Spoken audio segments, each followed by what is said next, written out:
자, 여러분 반갑습니다. 오늘 재결정에 대한 수업을 한번 같이 진행을 해볼 텐데요. 저번 시간에는 이론에 대해서 배웠습니다. 맞습니까? 네, 저번 시간에 이론에 대해서 배웠고 오늘은 계산하는 연습 위주로 한번 진행을 좀 해보도록 하겠습니다. 그래서 오늘이 어떻게 보면 조금 더 중요한 날일 수도 있을 것 같아요. 그래서 같이 한번 잘 확인해 보고요. 재결정을 이용한 예에 대해서도 한번 살펴보는 시간 가져보도록 하겠습니다. 자, 우선은 요거는 제가 문제가 좀 가져왔어요. 그 비상교육의 오트라는 교재 혹시 알고 있습니까? 거기에서 예제 문제로 좀 들어가 있는데 이것만큼 좀 설명이 잘 되어 있는 문제가 많지는 않더라고요. 그래서 제가 한번 가져와 봤는데 순수한 질산칼륨을 얻어낸다라는 것은 나머지 물질은 불순물이다 아니다? 불순물이다라는 거예요. 그래서 한번 보도록 할 텐데 질산칼륨은 몇 그램 녹였대요? 50g을 녹였대요. 황산굴이 몇 그램 녹였대요? 5g을 녹였대요. 자, 그런데 60도씨의 물을 물 몇 g에 녹였다? 100g에 녹였대요. 그런데 이거를 60도에서 몇으로 냉각을 하였다? 20도로 냉각을 하였다라는 겁니다. 그래서 우리가 높은 온도에서 얼마만큼 녹였는지가 중요하고요. 냉각했을 때 용해도가 조금 중요합니다. 그런데 물 100g이기 때문에 용해도로 생각을 해도 좀 편하겠죠. 그래서 옆에서 보시면은 질산칼륨은 우선 몇 그램 녹였대요? 50g을 녹였대요. 맞아요? 그런데 20도로 쭈르르르르 낮춰요. 그러면 요만큼 이 돼야 되겠죠. 자, 그러면은 이때 31.9g이 용해도죠. 그럼 여기다 적어주면 돼야 안 돼요? 되죠? 31.9g을 딱 하면은 몇 g이 석출되는 거예요? 다 같이 18.1g이 석출이 되는 거예요. 맞아요? 네, 그러면은 두 번째 황산굴이 한번 볼게요. 60도씨에서 20도씨로 이제 딱 갈 거예요. 여기도 이렇게 화살표 해놓을까요? 왜 안 써져? 네. 자, 그러면은 이번에는 5g이에요. 몇 그램? 5g을 했는데 20도씨로 낮췄을 때 용해도가 몇이어요? 몇이어요? 20이죠. 5 빼기 20 하면 몇 나와요? 마이너스 15g이 나오죠. 마이너스라는 것은요. 더 녹을 수 있는 상태라는 뜻이에요. 맞아요? 네, 그래서 더 녹을 수 있기 때문에 석출이 된다, 안 된다? 석출이 안 된다. 그래서 질산칼륨 같은 경우는 석출이 된다. 몇 그램? 18.1g. 그런데 황산구리 같은 경우는 석출이 된다, 안 된다? 안 된다. 오히려 15g이 더 녹을 수 있는 상태예요. 라는 뜻입니다. 이해되세요? 자, 그럼 이제 결과를 한번 해석해 보도록 합시다. 거름종이 남는 거는 우선 질산칼륨이에요? 황산굴이에요? 질산칼륨 몇 g이 남는다? 18.1g이 거름종이 위에 남는다. 확인할 수 있겠죠. 자, 20도씨에서 질산칼륨의 용해도는 뭐예요? 31.9죠. 그래서 이 용해도 곡선의 이 온도에 맞춰서 선을 쫙 따라서 올라가면은 확인할 수가 있는 거예요. 31. 몇 g이다? 31.9g이다. 그러면 질산칼륨은 몇 g까지 녹을 수 있는 거예요, 현재? 31.9까지 녹을 수 있는 거죠. 그러니까 몇 g이 석출이 될 것이다? 18.1g이 석출이 된다라는 거예요. 20도씨에서 황산굴의 용해도는 몇이에요? 20이죠. 따라가면 돼요. 그런데 5g밖에 안 녹아 있어요. 22인승 버스에 5명만 타 있다고요. 그럼 더 녹을 수 있어요, 없어요? 있어요. 그러니까 모두 녹아 있다. 석출되지 않는다. 이런 것도 알 수 있죠. 모두 녹아 있다라는 얘기는 석출이 되지 않는다라는 얘기예요. 그러면 여기서 불순물이 뭐겠어요? 질산칼륨이에요, 황산구리예요? 황산구리를 불순물로 생각하고 우리가 문제를 푼 거라는 거예요. 우리가 얻고 싶은 물질은 뭐예요? 질산칼륨이라는 거죠. 이해되세요? 그래서 우리는 석출되는 것을 딱 하나만 결정할 수 있죠. 18.1g의 질산칼륨을 석출할 수 있다. 이해되십니까? 자, 이제 그러면은 여러분 문제를 한번 볼게요. 이렇게 되어 있는 문제거든요.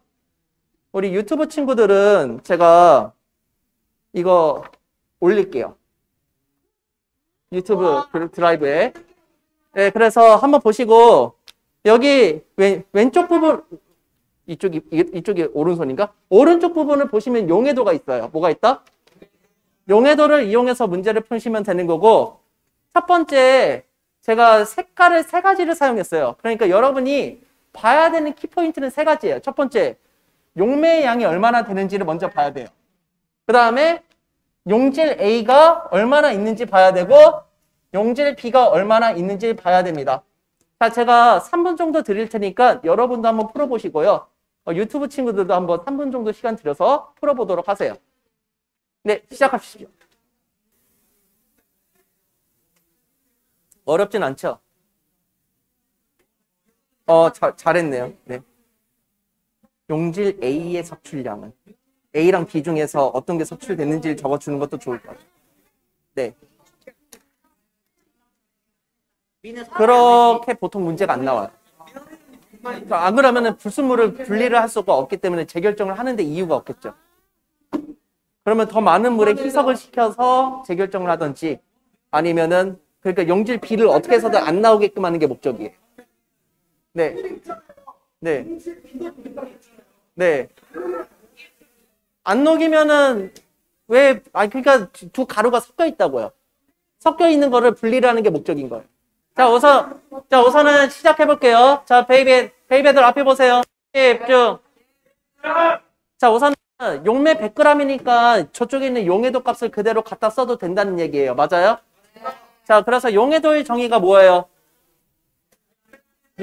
그렇죠. 용매 100g에 최대로 녹을 수 있는 용질의 그람 수를 말해요. 맞아요?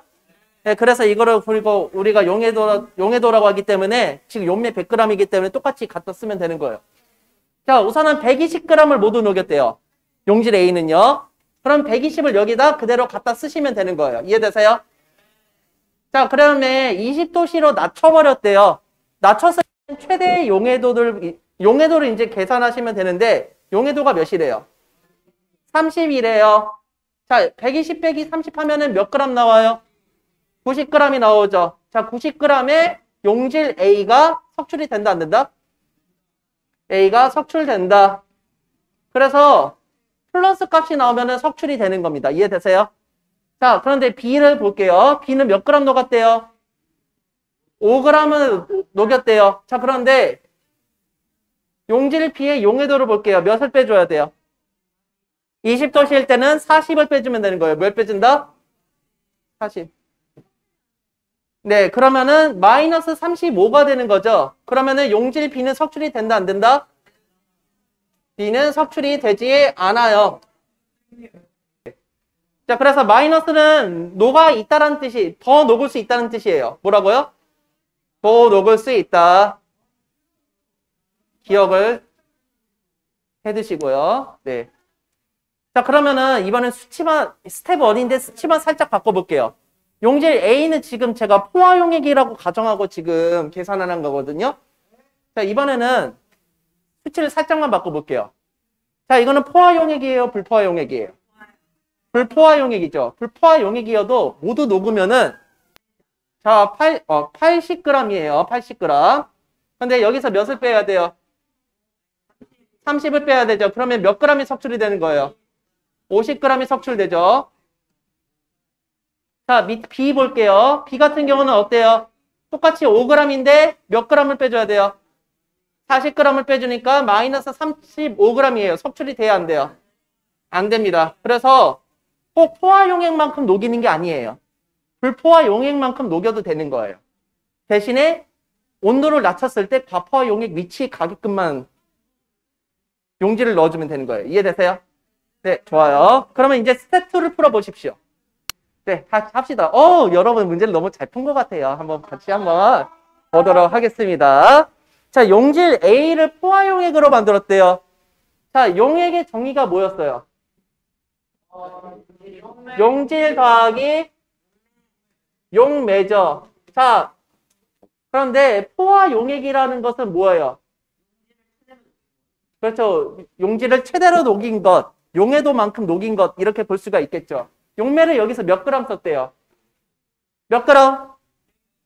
100g을 했대요. 맞아요? 그러면은 용질은 몇 그램 녹였겠어요? 그렇죠. 여기 80도씨에서의 용해도로 봤을 때 120g이겠죠. 그럼 포화 용액의 질량이 몇 g이 되겠어요? 220g. g이 되겠죠. 그래서 용매 100g을 넣어놓고 용액의 질량을 내가 제시를 할 수도 있는 거예요. 포화용액이든 아니든. 그러면 문제가 좀 어려워지겠죠. 예, 이런 식으로도 생각을 할 수가 있는 거고, 용질 B는 5g을 녹였다고 그냥 대놓고 제시를 했어요. 자, 이제 문제로 한번 풀어보도록 합시다. 자, 용질 A가 여기서 똑같이 몇 g 녹아 있대요? 그렇죠. 70g이 녹아 있대죠. 선생님 이거 방금 전에 본 거랑 비슷한 것 같은데 20도씨에서의 용해도 몇이었어요? 30g이죠. 그러면 몇 g이 석출된다? 90g이 석출이 된다라는 것을 알 수 있어요. 용질 A는 석출이 되겠네요. 맞아요? 자, 용질 B는 어때요? 자, 불러요. 5g 마이너스 40g 그러면 마이너스 35g이니까 석출이 돼야 안 돼요? 석출이 되지 않고 35g 넣지 더 녹을 수 있다는 얘기입니다. 이해되세요? 그래서 이렇게 하면 확실하게 안 틀려요. 예, 물론 감으로 여러분이 적게 들어가 있는 게 안 나오겠지라고 생각할 수 있지만 가끔씩 재수 없으면 나올 수도 있는 거잖아요. 그러니까 저렇게 계산하는 게 가장 확실한 겁니다. 이해되세요? 네, 그래서 이런 식으로 알 수가 있어요. 자, 그러면은 마지막 제일 어려운 문제 한번 풀어봅시다. 요거 한번 풀어보세요.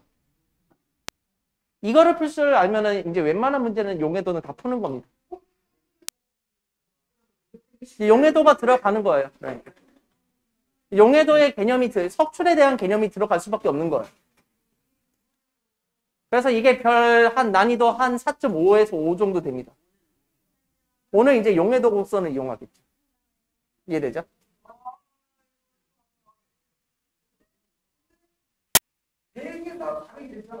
네. 그럼 용량이 4배로 늘었네요.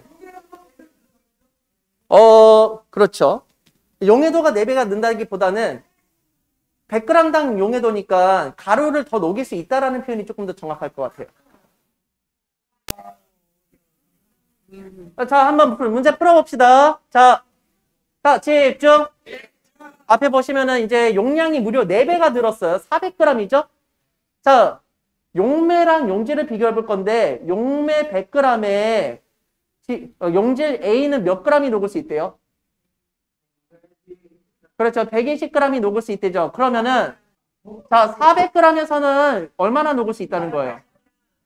그렇죠. X를 구해주면 되는 거예요. 그래서 X는 여러분, 안에 꼭 곱하고 밖에 꼭 곱하면 되죠. 그 다음에 넘겨서 나눠주면 되는 거예요. 그래서 48,000에서 100x가 돼요. 맞아요? 그러면 x는 뭐가 되겠어요? 480이 된다는 걸 알 수 있어요. 맞아요. 그러면은 용질 A는 무려 80도씨 온도에서 480g이나 녹아 있는 거예요. 맞아요? 그러면은 선생님 이번에 20도씨의 용해도가 30이니까 여기다 30을 그대로 적으면 아름다울 것 같아요. 맞아요? 틀려요? 틀리단 얘기예요. 왜? 용량이 4배가 들었기 때문에 녹을 수 있는 가루의 양도 4배로 는 거예요. 그러니까 여기다 곱하기 4를 해줘야 돼요. 자, 480에서 120을 빼요. 얼마 나와요? 360g이 나온다는 얘기예요. 석출이 된다, 안 된다? 석출이 된다. 용질 A는 석출이 되네요. 자, 용질 B 봅시다. B는 20g을 녹였다고 대놓고 적혀 있어요. 대놓고 적혀 있으면 그대로 적으면 돼요. 20g. 그런데, 용질 B의 20도씨의 용해도는 40이야. 42라고만 적으면 맞아요, 틀려요? 그렇죠. 곱하기 몇을 해줘야 돼요? 4를 해줘야 되는 겁니다. 이해되세요? 그러면은 20에서 마이너스 160을 하니까 140g이 더 녹을 수가 있다는 얘기예요. 맞아요? 석출이 된다, 안 된다? 안 된다라고 정확히 인지를 하고 계셔야 됩니다. 이해되세요? 자, 역으로 용매가 400g이 아니라 25g이다. 그러면은 용량이 이제 4분의 1로 준 걸로 해서 계산을 해줘야 된다는 거예요. 이해되세요? 여기다 할 때도 4분의 1로 계산을 해줘야 되고. 이해되시죠? 이거는 여러분이 나중에 시간 내서 한번 풀어보세요. 알았죠? 네, 그러면은 이제 용해도차를 이용한 분리의 예를 한번 설명하도록 할 텐데, 여러분 아스피린 뭐예요? 약입니다. 약간 진통 효과가 좀 있고요. 심장병을 예방을 하는 조금 도와주는 효과가 좀 있습니다. 트럼프 전 대통령의 상비약으로 지금 사용이 되고 있는 약입니다. 그래서 이거에 관련된 얘기를 같이 한번 보도록 할 텐데, 실제로 옛날에는요, 이 약을 정제할 수 있는 기술이 없을 때는요, 버드나무 껍질을 씹어 먹어서 통증을 완화시켰어요. 그런데 그렇게 먹으니까 이제 나무 껍질도 끼고 불순물도 들어가고 그러니까 좀 먹기가 힘들다는 거죠. 그래서 거기서 이제 재결정이라는 방법을 이용해서 하얀색 가루를 얻어냅니다. 그게 아스피린이고 이제 상용화를 위해서 이렇게 알약 형태로 만들었다는 것을 알면서 이제 영상을 한번 보도록 할게요. 아스피린이 이제 막 복용해도 되는 약은 아니에요. 그래서 의사의 처방을 가지고 이제 좀 정밀하게 검사를 한 후에 이제 복용을 하는 걸 권장을 드리고 있습니다. 그래도 뭐 심장병을 예방한다든지 뭐 그런 효과도 있다는 것도 그냥 상식적으로 알고 계시면 좋을 것 같고. 자, 천일염에서 깨끗한 소금을 얻는 겁니다. 그래서 재결정을 통해서 우리가 꽃소금을 얻어낸다고 했었죠. 그런데 이 재결정의 과정이나 이제 정제 과정이 조금 줄어들면 줄어들수록 천일염에서는 이제 미네랄을 많이 함유하고 있습니다. 네, 그래서 이 미네랄을 많이 함유할 수 있는 방법을 우리나라에서 개발을 했어요. 그래서 그거를 같이 한번 보도록 하겠습니다. 네. 자, 이제 가보겠습니다. 재결정에 관한 설명으로 옳은 것은 동그라미, 옳지 않은 것은 X입니다. 자, 불순물이 포함된 고체 물질을 높은 온도의 용매에 녹인 다음 서서히 냉각해서 순수한 결정을 얻는 방법을 재결정이라고 한다. OX. O 이렇게 보면 되죠. 자, 물과 에탄올의 혼합물을 재결정으로 분리한다. X. 뭘로 분리합니까? 증류로 분리합니다. 자, 불순물이 섞여있는 고체 물질을 용매에 녹인 다음 용액의 온도를 낮추거나 용매를 증발시켜 순수한 고체 물질을 얻는 방법은 무엇이라고 하는가? 다 같이 재결정 확인하시고요. 다음, 땀에 젖은 옷이 맞으면 하얀 얼룩이 생기는 까닭을 설명해보자. 뭐예요? 그래서 땀에 여러분 염분 소금기가 좀 있습니다. 그런데 그게 날아가게 되면은 이제 옷에 그 염분기만 남게 됩니다. 그래서 허옇게 뜹니다. 그래서 여러분이 하얀색 옷을 입고 다니는 이유가 빛이 좀 잘 반사되라고 하는 것도 있지만 여름철에 어떻게 보면은 옷이 더러워지는 것을 가리기 위한 하나의 수법일 수도 있을 거라는 생각이 좀 듭니다. 네, 네, 더럽습니다. 네. 그래서 옷 좀 잘 빨아 입으십시오. 네, 다음. 재결정에 관한 설명으로 옳지 않은 것은 답은 몇 번입니까? 답은 몇 번? 2번.